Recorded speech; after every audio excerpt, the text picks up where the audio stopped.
Bang ding ding, trademark. He come out 6'7" tall. Bang ding ding, one is star. Bang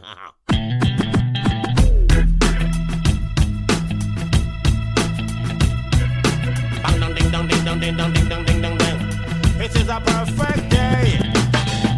Woke up to the sound of the garbage truck again.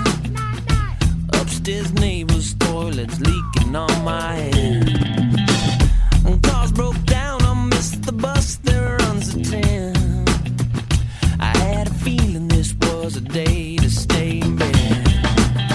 I finally left my pad right on the jumbo's cloud roof. A police officer pulled out his gun and said, I said, sir, you got the wrong guy. I guess it's just the perfect day. It's just the perfect day. Na, na, na, na,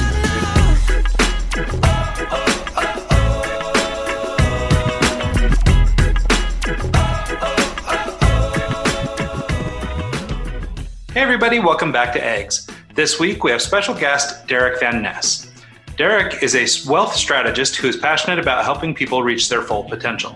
His company, Big Life Financial, is focused on removing the mystery and misfortune around money and financial strategies so people can live their biggest lives. Derick believes that each person has something unique and valuable to contribute to the world, but that most people are never able to express that gift due to fear, doubt, or worry related to money.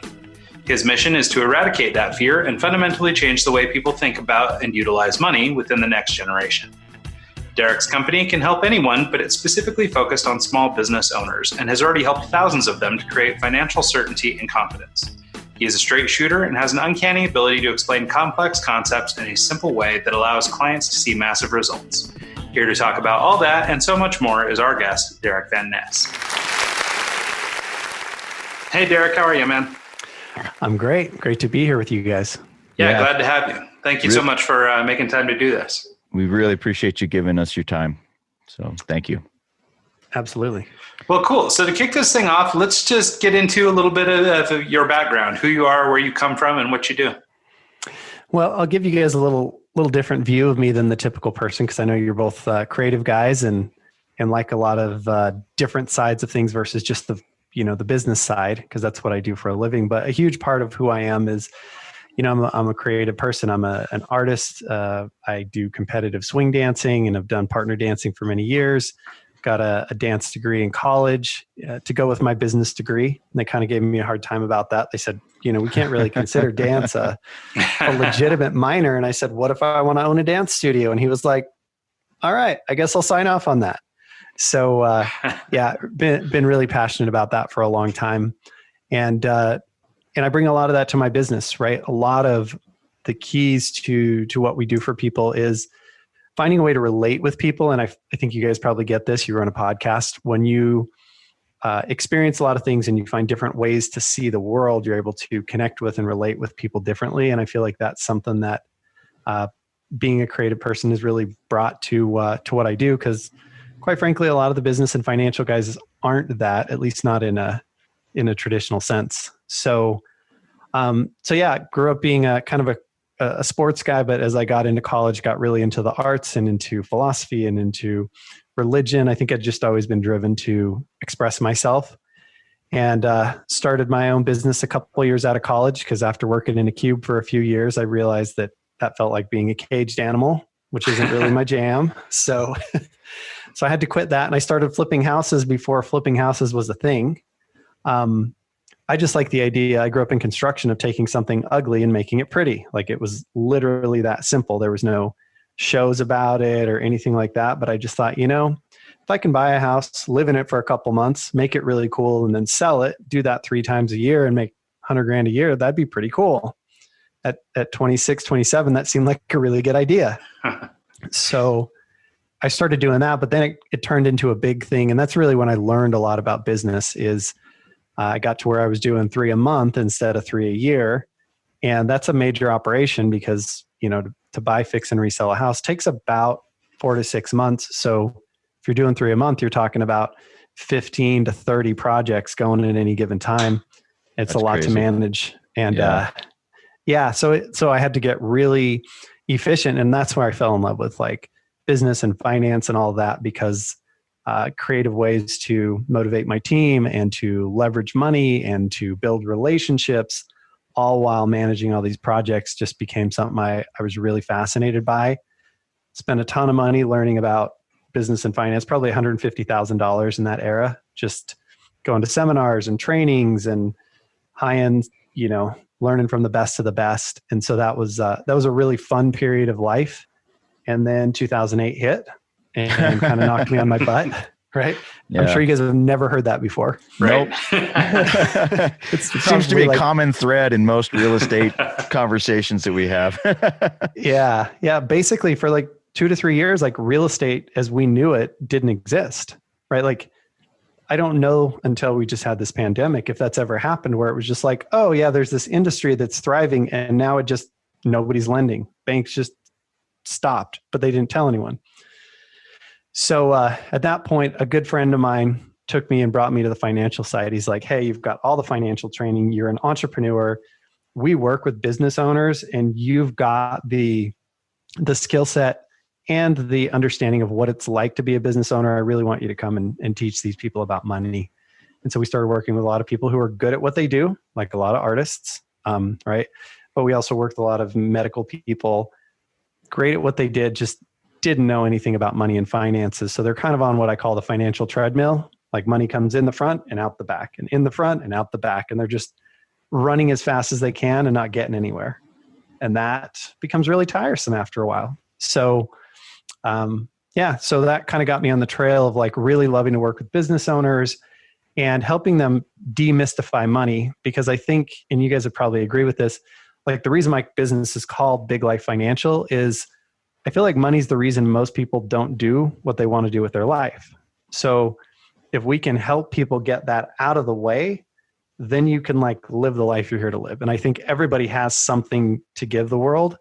And so I'm here to help create systems for them, simple systems instead of all that complicated stuff we've been led to believe is the way. How do you create some simple systems to get money out of the way so you can live the life you're here to live? Yeah, I was actually reading your blog, and you had recently written an article about success hacking. Man, I can't even talk today. Essentially using systems to scale your business in life. Can you maybe break those systems down for us or kind of give us an overview of what you mean by success hacking?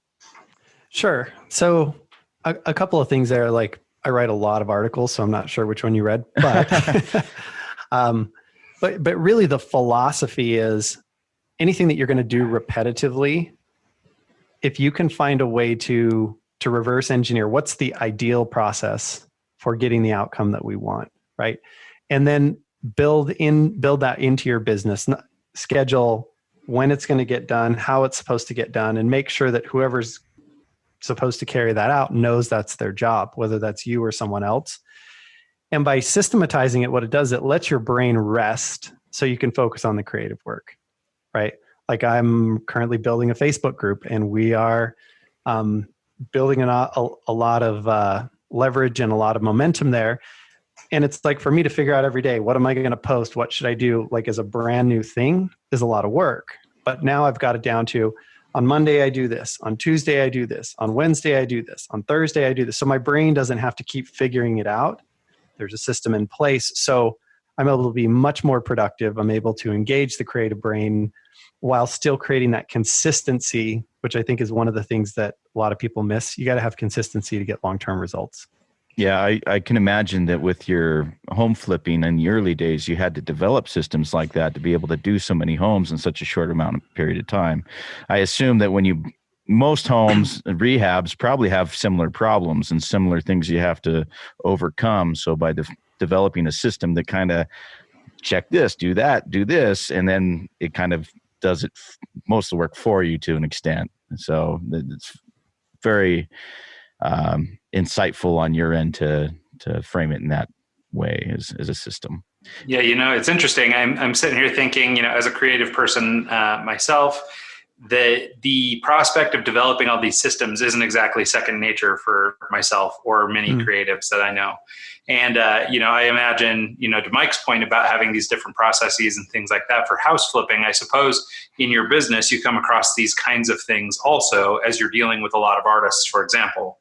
I suppose there's probably some commonality between them in terms of, even though they all think they're really artistic and different, there's probably some core things that are kind of the fundamental problems that you go in and fix. So I think it's really interesting how you balance sort of your creative side, this, being a artist yourself, and then also being into, things like dance and things like this that are really sort of, creative brain stuff. Yet at the same time, you've pulled together finance and even home flipping and mechanical things like that, because it seems like you're actually flexing both sides of your brain. So can you talk a little bit about that process, or how you were able to sort of combine those two things and sort of overcome maybe some of your problems you may have had to overcome as an artist in order to facilitate this financial training? Yeah. So, I truly believe I'm a creative person, and that I was trained to be, like detail oriented and systems oriented by my father. So it was like I was born one way and trained another way. So I kind of ended up with both. How that has manifested in the artistic world or other things is a lot of times with artists, we want to be creative, but I find that it's really, really useful to have a framework within which to be creative. Like with art, like I love method-based art, where it's like, okay, I'm going to go into this, and here's a process that's a system, so to speak, a way to approach art that consistently creates a result that I like. And what that does is it allows me to focus within the structure. Like there's a quote that's out there, and I'm going to probably butcher it here, but the idea is only when the structure is in place can true creativity flourish, right? And so that takes place in dance. With partner dancing, we have a set of rules about how leading and following works. Because we've agreed upon that set of rules, we can do so many things creatively, because we all know like what the givens are, right? What's the framework within that we're both agreed upon. And so I find that for artists, a lot of times if you can create frameworks in how you approach your art, it allows you to create a body of work with a level of consistency or a feel or a style. Because I think that's a big thing with artists is you need to create a style that's recognizable, right? If you don't have a recognizable style, you're just this person who did this one cool picture but never did anything like it. Again, people who become famous, and there's a part of me that sort of hates and resists this because I like to try new things, but truly the people who become really well known, they've created a body of work that's recognizable. You look at something and you say, that's a so-and-so, right? And so how do we find creativity within that, right? We have certain guidelines that we use that create that consistency, that common vein within our sound or our look or whatever. And then we can be really creative and flexible around that, but we kind of have that common root. Does that make sense? Yeah. Completely. Yeah, no, I think that's really great because it's funny, so many artists think of themselves as individual and they really are, but you're right. I mean, what you're alluding to basically is branding, right? I mean, if you're going to be seen on the streets and recognized as a Banksy, for example, well, then you must look like Banksy. If he's out doing, still lifes all of a sudden, or, becomes a swing dancer, we may not recognize Banksy. That is absolutely true. And it's tricky, I kind of came up with this idea, and some people love it and some people hate it. I call it the Eminem method, the rapper Eminem, not the candy. Because what I noticed he was doing is he would create an album and he would have 1 to 2 pop songs on there. And then he would have 10 songs that were what he wanted. And so he took a small portion of himself. Instead of having a side gig as a waiter, he was like, let me give the people what they want. That's still in integrity with who I am for 2 songs and make my money that way. And then the other 80% of it, I can do what I want with. And I find with a lot of artists I worked with when I lived in New York City, what we did was we found something that that was true to them, but that sold. And we would have them spend a certain portion of time sort of recreating within that vein. And then over here, they could do all the other experimental stuff. So that stuff that sold became like their baseline, their income they could count on. And that allowed a lot of freedom with the rest of their work. Because I think the hardest thing as an artist, at least what I found, was not letting the idea that someone has to buy this screw up what I want to do creatively, right? Like you have a tendency to pander to the people if you need to make money. And the problem with pandering to the people is you're not really truly expressing you. You're guessing at what you think they might want to pay for.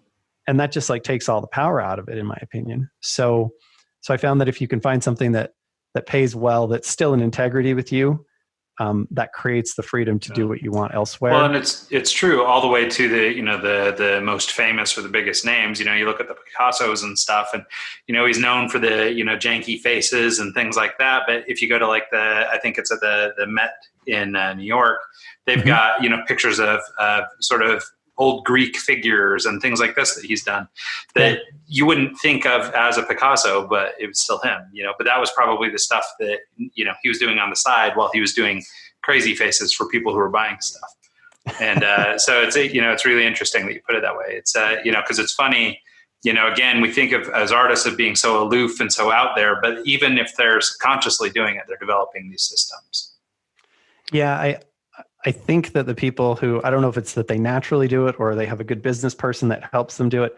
I think a lot of it is your own mindset, right? Like as artists, we do have a tendency to think I'm unique, I'm original, I want to be totally different than everybody.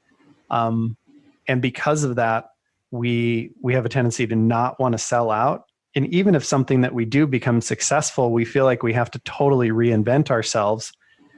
And I feel like as long as you're being true to yourself, if that continues to be who you are and the type of art that you want to create and explore, because I found for me within art, it's definitely that. You do one thing and it gives you an idea or leads to the next thing, which leads to the next thing, right? And you kind of explore an area of creativity or expertise or an idea or a motif or whatever it is before you move on to the next thing. I think not pushing yourself to have to always be different, but giving yourself permission to stay where you want to stay until you don't want to stay there anymore.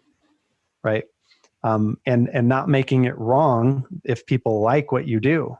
That's okay. Like we all think that's what we want, but I think people start to feel like, am I selling out? What's going on?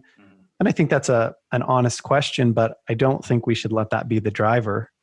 Yeah, well, and I think so often, it's we're caught up in the voices in our own head. We're sitting and having these conversations with ourselves, but they have very little to do with reality. This assumption that everyone knows who you are and what they're doing is probably not realistic. And so we have these discussions and we talk ourselves into or out of doing things when the reality is, nobody will notice. Like it's just going to be us. So I think you're right that it makes the most sense to just sort of be true to you, because ultimately that's the only way you're going to find any kind of happiness, because the rest of the time you'll be telling yourself that everyone thinks you're crazy. Yeah. Yeah. And I think you can take feedback from other people, but absolutely, Ryan, like the number one thing is it's got to be you. Like that's where your power comes from, right? When you're imitating someone else, when you're trying to be something that you aren't, when you're pandering is my word to other people's needs, you lose all of that power, like whatever's in the core of you. But I also think you can listen to other people and say, okay, like, this is what you like about what I do. This is where it doesn't work for you. I can think about that and maybe that can inspire me of how to reach deeper into you or deeper into myself. Because I definitely have found getting some feedback from people made a huge difference for me in some of the art that I did, where they were like, I love this idea, but like, it's too disconnected for me. I need a little more of this or a little more of that. And I started thinking about that, and I didn't like take their idea, but it inspired me to create art that was more cohesive, and all of that started to sell like crazy, just because of that feedback I got from someone. Yeah, it's crazy how just one little suggestion can change everything for you. Mm-hmm. Let's kind of swing back more toward the financial side of things. For example, one of the talking points on your one sheet here is how to create a financial peace of mind in the next 3 years. How would you say go into a small business and maybe put together a system for that small business to have that financial peace of mind in 3 years? Can you kind of give us a breakdown of what you would do if you took on a new client, you're kind of assessing their situation? Well, and just to add on to that real quick too, I mean, it does sort of, I guess it's a logical next step. After we've done all this discovery, we found out who we are and we're doing things that are true to us. Now, how are we allowed to do that? And that's, I guess, by building these frameworks that Mike's asking about. Yeah. So the first framework, and this is something I've coached on for a long time, but it's not what I do as my primary thing right now. Is it goes without saying that you have to become excellent at your craft, right? You have to invest in the skill set, the mentors, the practice, the whatever it takes to develop a skill set that's valuable to people, right? Because if your business isn't creating money, like all the other stuff doesn't matter, right? So I feel like the number one thing is people realizing that your wealth is going to be created inside of your business, not some outside product. Like if you don't get the business right, you don't even have money to invest. Like you're not even in the game. So you got to get your business to where it's producing first. Until you have a predictable income or something that's consistent, it's very difficult to create a long-term strategy, right? So I would say that's the very first thing that I would look at as a business is, are you profitable? If you're not, we have to make a better product, make a better service, create better marketing, whatever your bottleneck is there, we got to clear that out. Yeah, it's kind of hard to set a budget for yourself when one month you make $1,000 and the next month you make $5,000. And so it's kind of hard to I'm going to set aside this much each time when it's flexible. It changes each month from month to month, especially as a small business or an artist, the starving artist goes that way. Yeah. Yeah. And I actually run into that a lot with, I kind of advise for a couple of nonprofits, and nonprofits are the worst. They do these events and they get a big chunk of money and then they have no cash flow until the next one comes. So they're kind of in this, do we dare to spend it? Do we dare to spend it? They can never create a long-term vision. And so what I've been urging a lot of them to do, and this might be something that I've seen artists do stuff like this, but how do you create monthly cash flow or weekly cash flow or whatever? But let's go with monthly. Rather than asking for a donation at a dinner event that's like a one-time $50, $100, $500, $1,000 type of donation. How about if people give $20 a month, right? And you could just get a bunch of people to give $20 a month instead of $100 one time. Now you know that for the next 12 months or ongoingly until they cancel, we've got money coming into our business. Now we can make a long-term plan, right? We can invest in things and build over time. It's just so difficult to do that if you don't have cash flow, right? And so I think the same thing for artists. And this is where I've seen like Patreon be a really great fit for a lot of artists because it's really set up to get people to give money. And then you can offer rewards, especially as an artist. You can do gifts and specialty things and stuff that really helps people feel connected to you. And so that can create cash flow versus selling a piece of art. Like I sponsor a guy through Patreon. I think I pay like $10 a month and he creates graphic novels. And then at the $10 level, like once a quarter, he sends me like a signed picture of one of the pages from the graphic novel, right? It's not an original, but it's like almost like a cliche, but sort of, like a high quality print that he signed. And he sends that to me like once a quarter or something. And he gets a certain amount of money either every month or every time he finishes a chapter or something.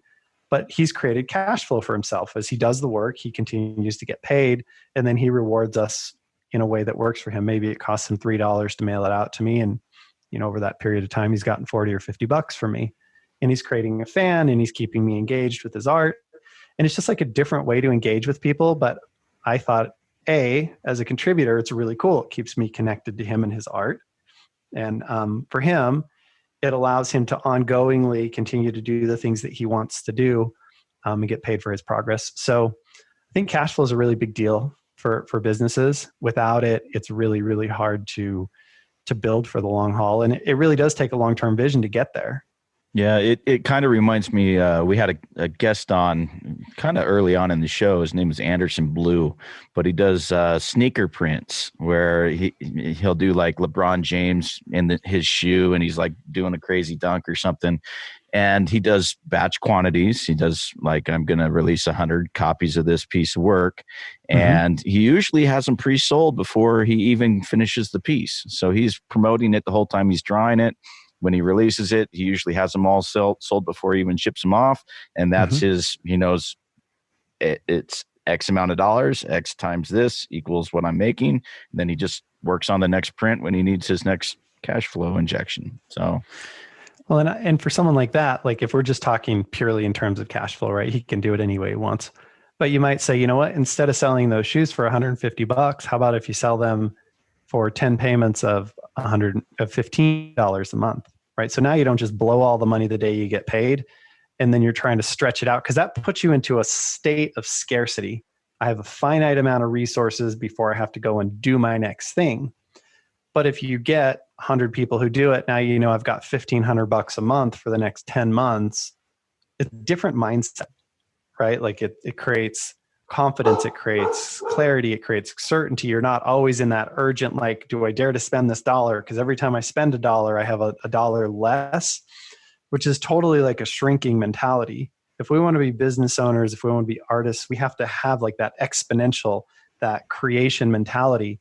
And it's difficult to do that when you're in survival. So I think even though that may not be the best for his shoe model, like if I was trying to create cash flow for someone, I may say, let's take half of your launches or whatever, and let's put them on payment plans, just because maybe you'll get a shot from half of them. And then the other half, you've got ongoing cash flow, so you don't just go immediately into constriction.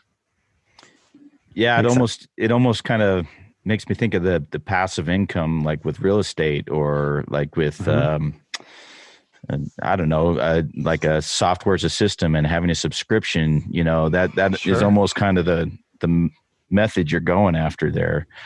Can you,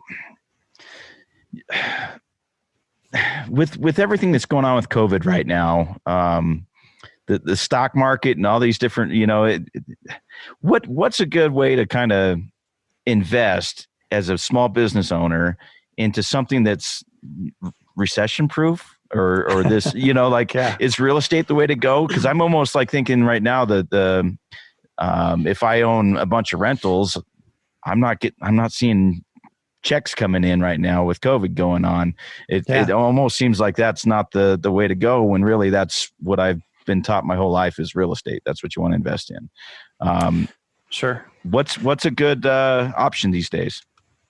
Well, so the first thing, without sounding like some kind of Wall Street guy, is like what we're going through. They call it a black swan, right? It's like an unpredictable event that nobody could have seen coming. Like a meteor hits the planet, or in this case, a pandemic. We've never seen the world economy shut down before, right? Yeah. So it's impossible to sort of predict. And the reality is, with the government involved and them being able to just change the rules at the drop of a hat, like, oh, you just can't evict people. Banks, you just can't collect on mortgages. Like, it's very difficult to forecast that. And I'm not saying governments shouldn't do certain things like that to really like stabilize our world. But as a business owner, it is difficult to plan for those kind of things. And that's where I'm not a huge fan of like over diversification, right? Like people say, oh, diversify, put all your money all over the place. I really believe that you should have your eggs in a couple of baskets, but not too many, right?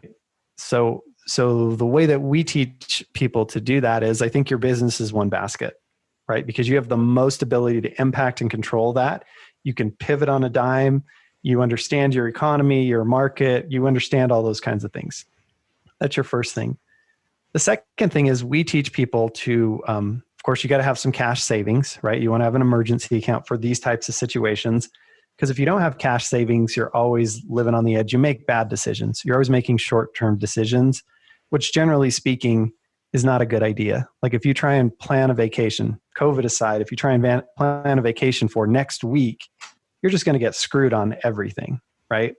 And that's kind of how life works. The further your planning horizon is, the further you look into the future when you make plans, the better your ability to make good decisions and really accomplish big things, right? If you plan a vacation a year in advance, you can get the best flights and all the best tours, and you can shop deals, and you can do research and all this other stuff. So building your business and your finances is the same thing. Like having a bigger, longer term vision makes a really big difference. So, but saving cash is your second skill, because if you don't start taking some chips off the board every time you get paid, you just never build up any money. You can't go and invest and get real estate or other things. I know you can do no money down real estate deals. I've done dozens of them, and you can do a lot of other things, but those are definitely the exception, not the rule. Usually if you've got cash, you can do a lot of things. And then we teach people to put money, especially business owners, put money into something we call our cash flow banking system. which is there's a special type of account that has guarantees. And right now the guarantee is 4% on your money plus an upside with the dividend. It's not tied to the market. It's not tied to any of that stuff. It's contractually guaranteed and backed by some of the biggest and safest financial institutions in the world. It's literally where banks store their money. And so while everybody else is doing all this up and down, you can just focus on being great with your business and storing your cash in a place where it always goes up. And that allows you ultimately, I mean, the storage vehicle is great. It does nice things for you. It grows your money. You're going to do well. You're going to save on taxes. But where it really pays off is you don't have all the distraction. You don't have all the noise. You can focus on your business. Because once again, when we look at statistically where people build wealth, it's in their business. That's where all your skill set is. That's where all your relationships, all your experiences, all your training. I think we've been led to believe that we're supposed to take, okay, so here's how I like to put it. If someone came to you and said, okay, take as much money as you can from this place you know about, you care about, you control, you have all your training, all your experience, and you're watching it every single day. Take as much as you can away from that. Hand it over to a guy that you don't know to invest in something you don't understand or have control of, and that's how you're going to get wealthy. Yeah. Believe that. That's hilarious. That's true. Yeah. And that's what we're being told to do. Well, for me, in my personal example right now, I'm a DJ. I have a lot of investments in equipment and the gear that I need for that equipment. And to me, that at the time, that seemed like a great asset, a great, storage for my money. And I always have to keep investing in new equipment. But right now it's all sitting in a warehouse somewhere and it can't be used and it's not making me any money. Right. And obviously this is it's not a normal thing. COVID isn't normal, but am I making the mistake of investing in the wrong equipment? I mean, could I be using that money in a better way and renting gear and getting a better return on my money and have someone else maintain it and someone else upkeep it and not deal with that? Yeah. So the short answer is it depends, right? How much does it cost versus how much is a rental? And not just the cost of like buying the equipment, but insuring it, maintaining it, updating it.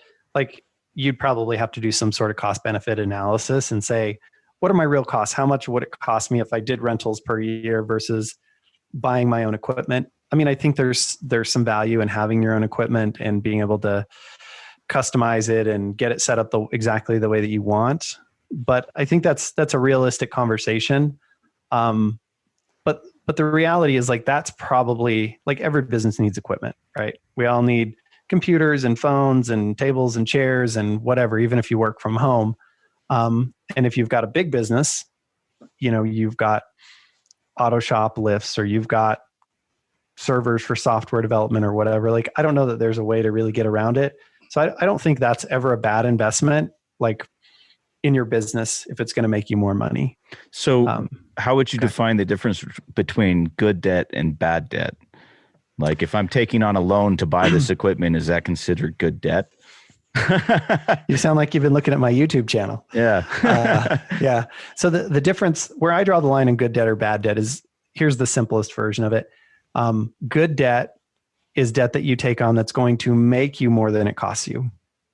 If your debt, if you're using debt for consumption, just to buy stuff, that's a terrible idea. You should buy stuff cash or have the cash to be able to pay it off when you buy it, right? Like sometimes it makes sense to put something pay for a computer $30 a month instead of $2,500, as long as you've got the cash for it.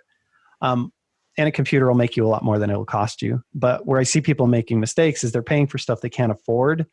And it's not stuff that's going to build their business or build their income. So I don't mind you going into debt for equipment that's going to earn you a lot more than it costs you. I don't mind you going into debt for an education that's going to teach you new skills that will allow you to make more money.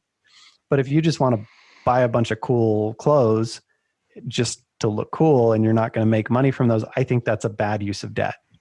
Does that make sense? Yeah, it makes complete sense. So like if I'm, starting a lawn company, a lawnmower is a good investment. But if I just buy the nice lawnmower to, do my own lawn on Saturdays, not really the best investment. you shouldn't go into debt for that. You can still buy it, because I'm all for buying nice stuff, buying cool stuff. Just don't go into debt for it. You want to say, okay, how do I increase my earnings so I can get the cool stuff? Use that as your motivator instead of just going into debt and trying to figure it out later. That makes sense? Yeah, makes complete sense. So Mike started getting into this idea of sort of this 3-year plan before. He sort of brought up this idea. And I think we sort of have touched on a few elements of that. But maybe here in these last 20 minutes, could we take a little bit of time and really explore what that looks like? So for example, and I mean, we'll try and keep this as general as possible so that it's as applicable as possible. But, I mean, if, small business comes to you, their cash flow is shaky, they're, trying to improve their situation, but maybe they didn't realize how bad it was until it was too late. Now they're kind of trying to get things fixed and on the straight and narrow, but but we're not young kids right out of college. They've got a family, they've got a life, they've got all these things, and they have a business that, seems to be working, but, maybe needs a little bit of a good foundation. How could a person like this, just basically an imperfect business person, how could they sort of course correct their life and begin becoming a little bit more financially sound, through these tools and things we have discussed, but also, just in terms of practice? Yeah. So the first thing would definitely be what we talked about before, right? They got to get the business stabilized. So you got to figure out, why is it not profitable? Where are you making money? Where are you losing money?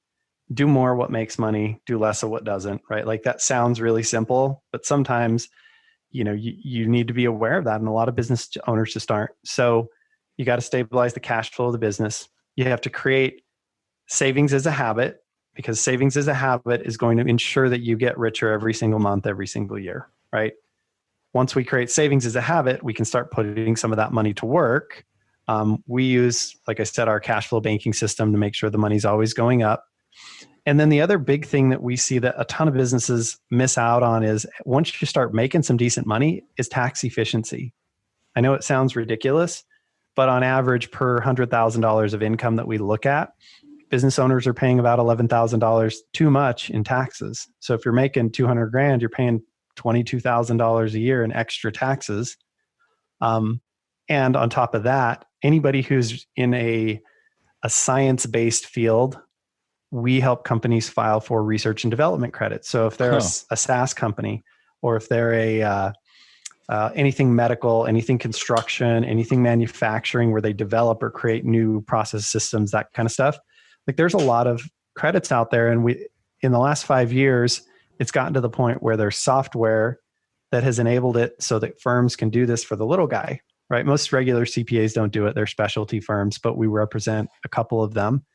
And a lot of my people can get an extra 10, 15, 20,000. I'm talking about small businesses. I work with a lot of real estate investors, but also chiropractors, dentists. I work with a lot of auto shops. But the chiropractors and dentists, they're getting between $10,000 and $30,000 back over 3 years. The dentists, it's more like 40 to 70 over 3 years that they're getting back. So you start adding that together with 10 grand out of every 100 grand you're making. And all of a sudden you're adding 20, 30% to your bottom line, right? So you got a lot more money to build the business faster, or to save, or to put away into growth vehicles. So once you do that, like, once you have a system that creates money, you've got a good saving system, and you're putting it in a place where it always goes up, then you're just on your course, right? And it doesn't take too long to just rinse and repeat and get that thing humming, because now you've got certainty with some of those guarantees and with the system that saves. Does that make sense? Yeah, it makes complete sense. So that's the really simple version. Yeah. I'm sure there's a lot of different moving parts involved with that. Say, for example, you've done your own taxes for the last few years, and you haven't really taken that into consideration. Can you have someone like yourself go back and audit your returns and see if you can save money and get some of that back? Absolutely. So I'm not a CPA, but I I have a couple of accountants that I work with. Some of them are industry specific, and some of them are, just good accounting people. There's a lot of little things, and truly, like if somebody's only paying $3,000 or $4,000 a year in taxes, it's probably not worth it because you're not going to find a lot, right? But I'd say if you're paying more than 10 grand a year, there's probably some savings there, and learning how to be efficient about that right now is really important, because as your income increases, so do those numbers, right? And there's a lot more you can do proactively with taxes than reactively. Like we can look back 3 years and you can refile those returns. So you can get some of that money back, which is like a nice win. But also moving forward, if you do it properly, there's ways to utilize your primary residence as a write-off beyond like interest and all that kind of stuff. There's something called the Augusta rule. There's a proper way, if it makes sense, to be able to pay your children and get money that you can use to put away for their education or for even for their day-to-day expenses of schooling and computers and all that other kind of stuff. There's ways to pay yourself properly, but you have to do all this stuff before December 31st, right? Like you can't go back and say, oh, let me pay my kids for 2 years ago. Like it doesn't work. So, and a lot of that stuff comes down to documentation. And that's where having a good tax planner makes a really big difference, is they can say, hey, here's how we set it up so that if you ever get audited, it's bulletproof. We don't tell people to go into the gray area. It's like, hey, these are things you're already doing with your life. Let's incorporate those with your business in a way that makes those write-offs. And a lot of people do some of that, but there's a lot more that most people can be doing that they're not. There's ways to do accelerated depreciation if you have a big commercial building. That can be a really big windfall for people, depending. So yeah, there's a lot of neat strategies out there. And then once you make really good money, like people who make 500,000 plus, there are some insane strategies of how those guys, instead of paying 50% in taxes, they can be paying the same as guys who make $75,000 in taxes. That's crazy. Yeah. So I'm on your website. It's biglifefinancial.com. And you have a tab for a free book. And the book is called What the Rockefellers Do. Yeah. And I'm actually, I'm currently listening to Titan. His autobiography. And it's amazing to me how much of a penny pincher he was and some of the principles that he applied to scaling his business. What's your book about? And is it, I'm assuming it's about the infinite banking system. Can you tell us a little bit about it and how people can get it? Yeah. So there's actually two easy ways to get it. They can go to the website and get it, or they can just send a text. They can just text the words Big Life, all one word, to 38470. That's 38470. I say that because a lot of people listen to podcasts on their phone. Sure. So it's just easier to text. But yeah, the book is really about how the Rockefellers used the infinite banking system. It wasn't called that then. It was just essentially creating your own family bank. Infinite banking is just like a cool, snazzy rebrand, of the whole thing. But yeah, the book really talks about how to use your money to systematically save, like I talked about, how to consistently grow it, get tax advantages. And the main thing is, as you're building that money up, it's available to you as a business owner. And we teach people how to use that money that they're building up to grow their business and then pay themselves back instead of paying the bank back. And what that does is it creates an unbroken compound interest curve on their money. So basically, once you put $1 into the system, it never stops working for you the rest of your life. And it's how the Rockefellers have used this. And then this is something that you can parlay into legacy, which is what the Rockefellers have done really well, where you can use this to create banks for your kids so that they never have to go to a regular bank and they don't have to pay interest on all that. Or if they do, they're paying it back into an account with their name on it that will grow for them. So it's just really, it's a really simple system of how to keep your money working for you all the time. I'm starting to call it the dollar maximization model, because really what it does is it takes $1 and it keeps it working for you in a tax efficient way for the rest of your life. And I don't know of any other system that does that. So we're big fans of it. We think it's just a totally awesome foundational system for any business owner. Is this investing in life insurance for the most part the same? I've heard it a few different ways where you set up a specialized life insurance account and you invest in that. Yeah, we use life insurance because life insurance has the guarantees. And and it also has the tax advantages. And so, the big knock on life insurance is that there's fees up front, and it can be really expensive. And if you set it up improperly, they can be pretty heavy duty. But the fees on life insurance, if you compare them to something like the stock market, at about year 10, they're at a break even. It's just in life insurance, you pay them all in year 1 and 2. Whereas with the stock market, you pay them over time. Over a 20 and 30 and 40 year period, actually, the fees on life insurance are significantly lower than stock market portfolios typically. So it's weird.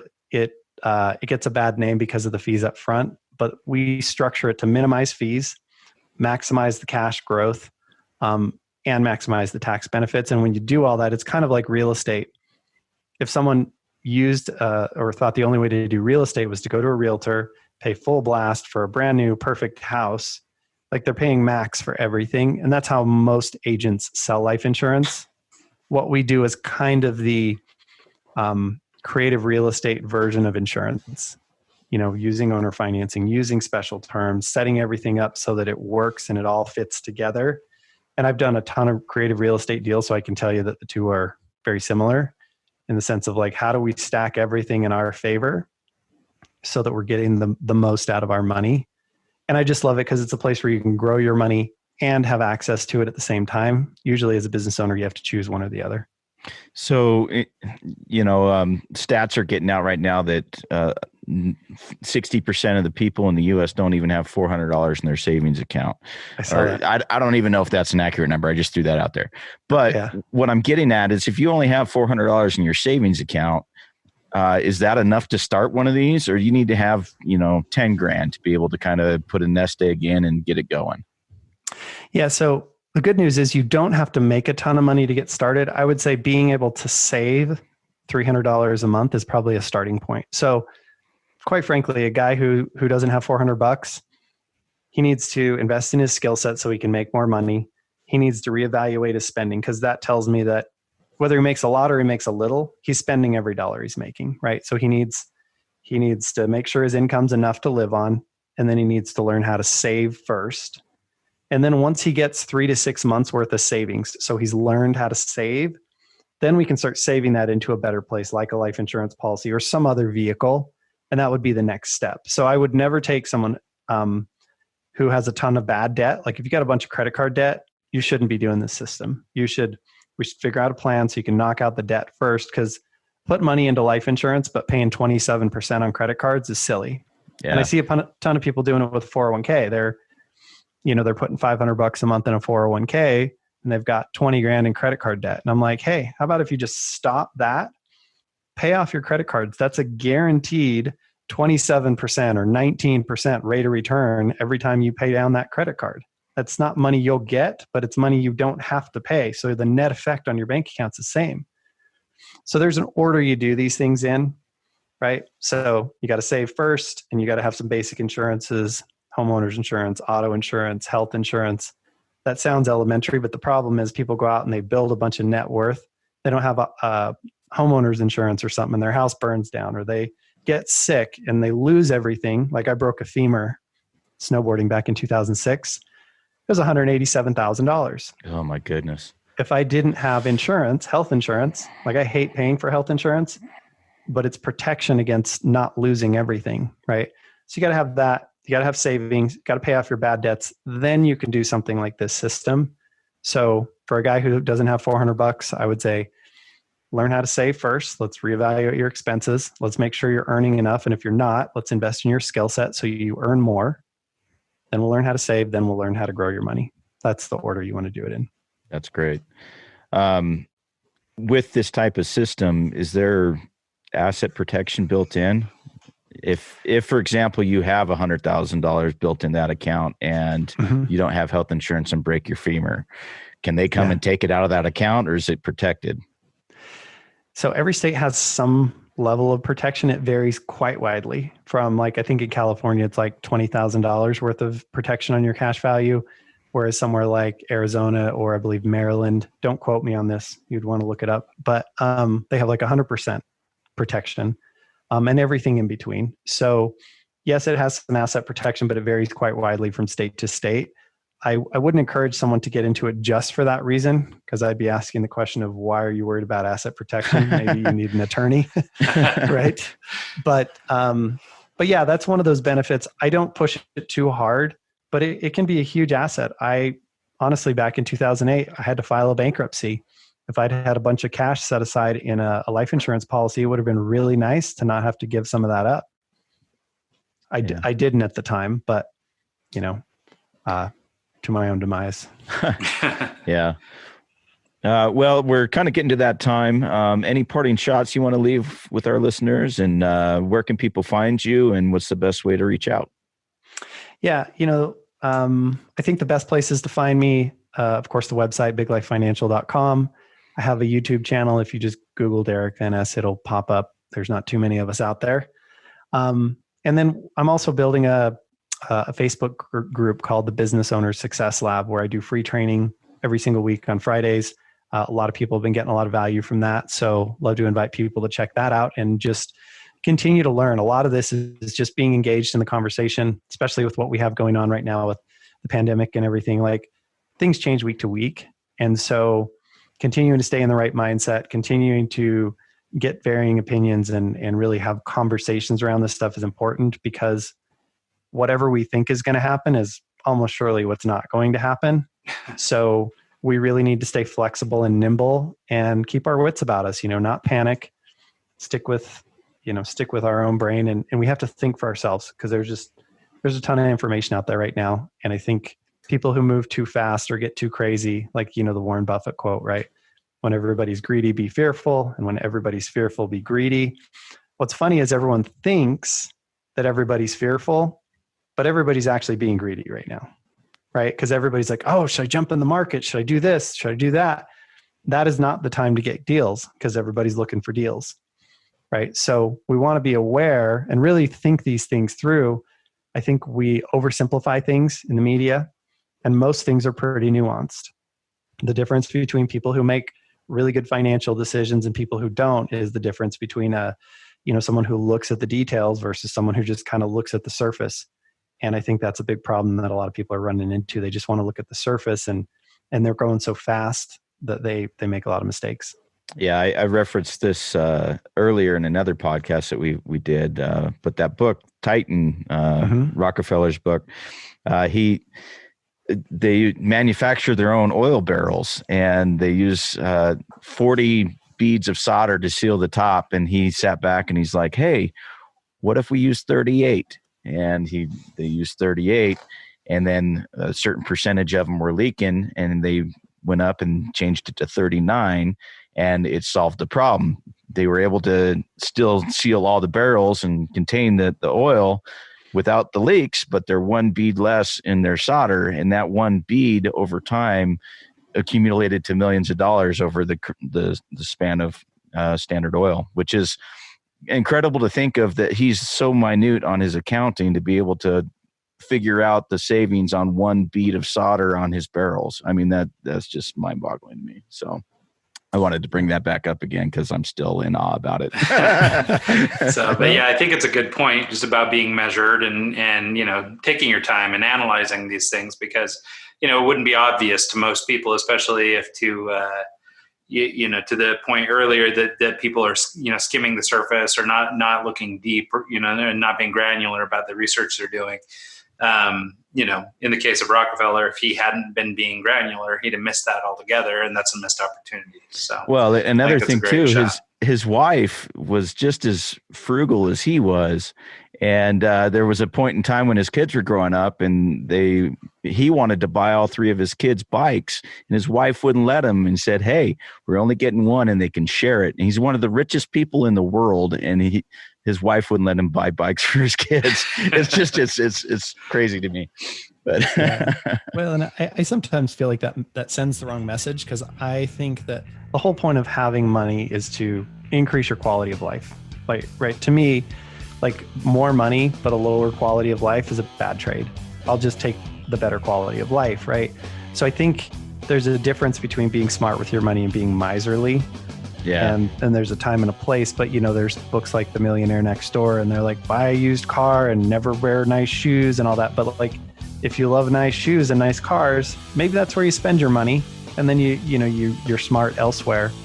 I think there's definitely a balance there. You can't, like one of my friends, Garrett Gunderson, if you guys know him, he always says you can't shrink your way to greatness. And so many people take that approach of just cut back. But once again, it puts you into scarcity. We need to expand our way to greatness. We need to expand our means. We need to create a life that we love and get paid for the things that we love to do and want to do with our life. That's truly living the abundant life, right? And that's what we really want.